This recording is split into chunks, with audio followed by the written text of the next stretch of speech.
¿Qué tal? El día de hoy en el programa Historias de San Luis saludamos a los municipios de Villa de Zaragoza, San Felipe, Guanajuato y Ojuelos, Jalisco.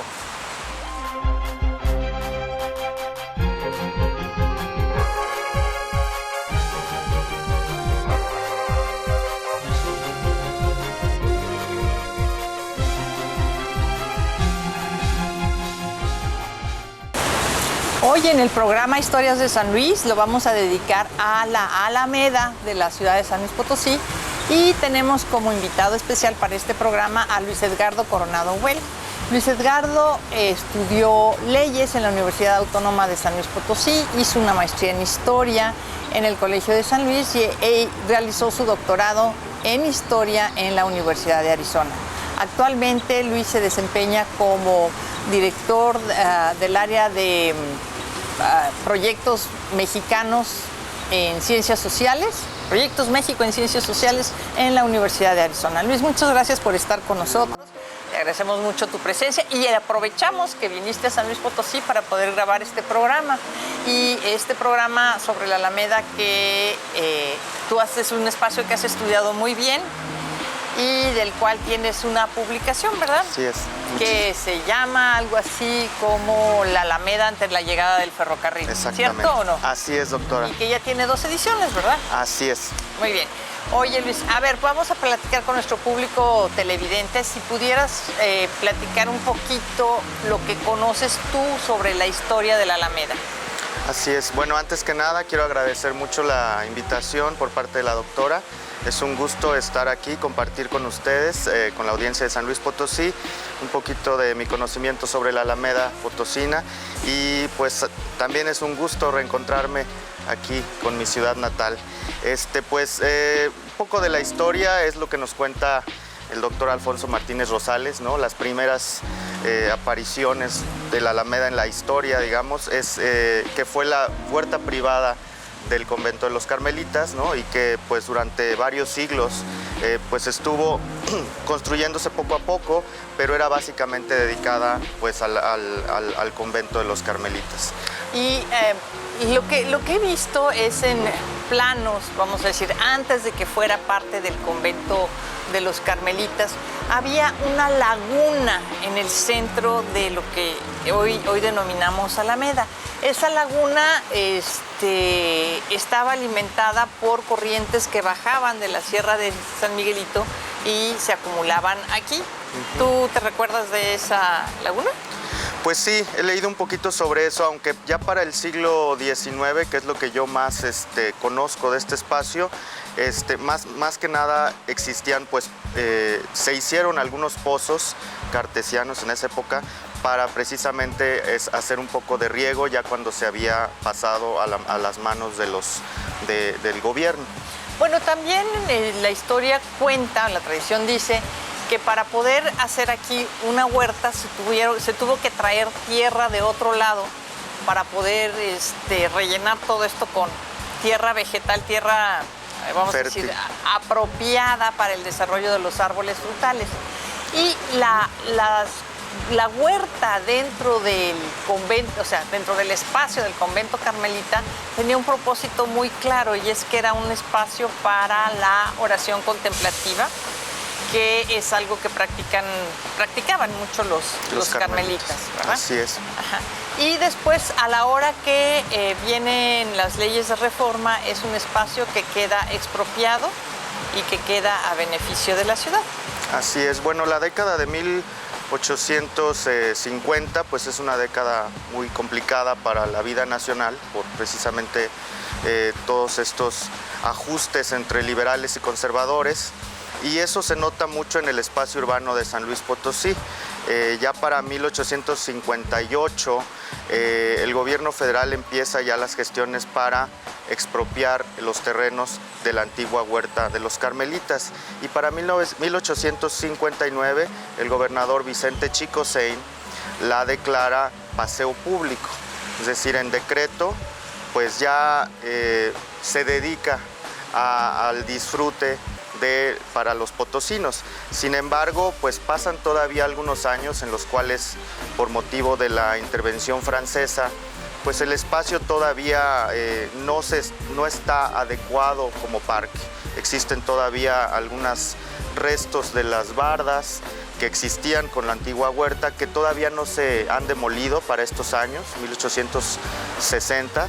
Y lo que pasa es que, según nos dice la prensa y algunas crónicas de la época, pues todavía existe mucho vandalismo. En realidad no es un espacio muy propicio todavía para las familias, pero ya se empieza, digamos, a dedicar como un espacio público. Bueno, pero además, para la época no había otros espacios verdes en la ciudad. O sea, teníamos la calzada de Guadalupe, o sea, el paseo al santuario, que estaba arbolado, pero pues no es un espacio así grande, verde, de recreación, y esto como lo es el espacio de la Alameda. Así es. Y el espacio de la Alameda es un espacio muy interesante, alrededor del cual hay una serie de construcciones emblemáticas y que hablan mucho de la historia de la ciudad. Y una cosa que sí quería yo aquí comentar es que sobre la calle de Universidad, pero pegadito a la Alameda, corre el desagüe de la ciudad. Y en alguna ocasión, en alguna administración municipal reciente, anterior, pero reciente, dijeron que habían finalmente encontrado los túneles de San Luis. A mí me dio mucha risa. Entonces, porque fui inmediatamente a la presidencia municipal con un plano de 1849 donde se ve claramente que está señalado que es el desagüe de la ciudad. Exactamente. ¿Verdad? Sí, son construcciones, incluso que si uno va a los sótanos de lo que es el Cine Alameda, también ahí hay algunos vestigios, ¿no?, de todos estos pues construcciones rudimentarias, y pues sí, obviamente levantan mucha expectación en el público. Sí, así bueno, es. Y a ver, Luis, platícanle a nuestro público televidente qué es lo que le pasa a la Alameda con la llegada del ferrocarril. Pues es una historia muy interesante. Las primeras concesiones que se dan para el ferrocarril que va a cruzar por San Luis se firman hacia 1878, ya bajo, digamos, el régimen de Porfirio Díaz. Y los potosinos, sobre todo las élites potosinas, reciben pues de plácemes todas estas noticias del ferrocarril que se supone se va a construir. Y tardaría todavía 10 años la ciudad, ¿no?, para ver realizado ese sueño de recibir al ferrocarril en 1888. Y durante esos 10 años previos existe una historia interesante con la Alameda, porque, como les comentaba, pues una vez que se demolieron las bardas, ya incluso con estos pozos de los que hablábamos y con el interés de ciertos actores políticos como los Ipiña y otras familias, ya digamos que la Alameda pues tenía algunos árboles ya algo crecidos, ya estaba digamos tomando forma realmente de paseo público. Entonces, para 1887 pasa una anécdota muy interesante. El superintendente de la compañía del ferrocarril Central Mexicano, basado en unos contratos con el propio ayuntamiento y con el gobierno federal, reclama su derecho a que se le entreguen los terrenos públicos, porque así lo establecían los convenios con el ferrocarril. Entonces, entre ellos estaba la Alameda, que era un bien público, y bueno, él, mediante un oficio, le solicita al ayuntamiento la entrega completa de la Alameda para construir sobre ella las estaciones de ferrocarril. ¡Qué barbaridad! Bueno, es que bueno que muy sabio el ayuntamiento, no sé cómo lo habrá hecho, pero ahorita nos vas a platicar. Pero a ver, antes de llegar a esta parte, para entonces ya estaba construido el Templo de San José, ¿verdad? Pues el Templo de San José, la primera piedra se construye, se coloca en 1887, un año antes de la llegada del ferrocarril. Entonces todavía no estaba el templo completo. De hecho, bueno, hay algunos registros fotográficos que nos enseñan cómo todavía para principios del siglo XX todavía la torre del santuario de San José no está completa. Y de todas las casas habitación que había alrededor, se conservan durante esa época.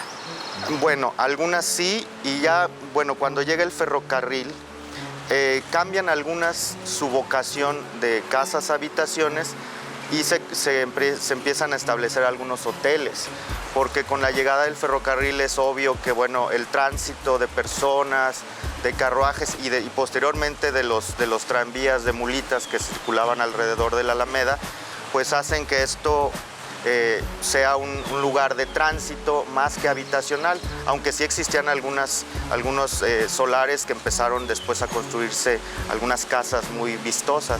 Fíjate, desde 1824, yo creo, más o menos, con